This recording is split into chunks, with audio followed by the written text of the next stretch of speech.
டிவிக்கேன்னு சொன்னா எல்லாருமே அவ்வளவு சந்தோஷமா ஹாப்பியா இருப்பாங்க. எதனால? நம்மளோட நடிகர் தளபதி விஜய் அவர்கள் தான் காரணம். இளைய தளபதி தளபதியா மாறி இப்போ மக்கள் தளபதியா வலம் வந்துகிட்டு இருக்காரு.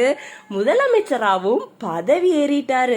ரொம்ப ரொம்ப கஷ்டப்பட்டு மக்களை எல்லாம் அப்படியே ஒரு சஞ்சலப்போட 4-5 நாளா வச்சுக்கிட்டு இப்போ அவர் நம்ம நாட்டோட முதலமைச்சரா பதவி ஏத்துக்கிட்டாரு. கண்டிப்பா எல்லாருக்குமே நம்ம விஜய் மேல லவ் இருக்கும் தானே. Love you TVK, love you Vijay.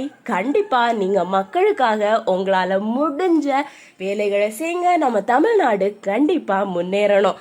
டிவிகேக்கும் நம்ம தளபதி விஜய்க்கும் என்னோட மனமார்ந்த வாழ்த்துக்கள். நீங்களும் கண்டிப்பா வாழ்த்து சொல்லணும் தானே. அப்ப என்ன பண்ணணும்? நம்ம கமெண்ட் செக்ஷன்ல ஒரு கன்கிராட்ஸ் அப்புறமா ஃபயர் டிவிகே எல்லாம் போட்டு உங்களோட மனசுல இருக்கக்கூடியதையும் கமெண்ட் செக்ஷன்ல சொல்லிருங்க. சரியா?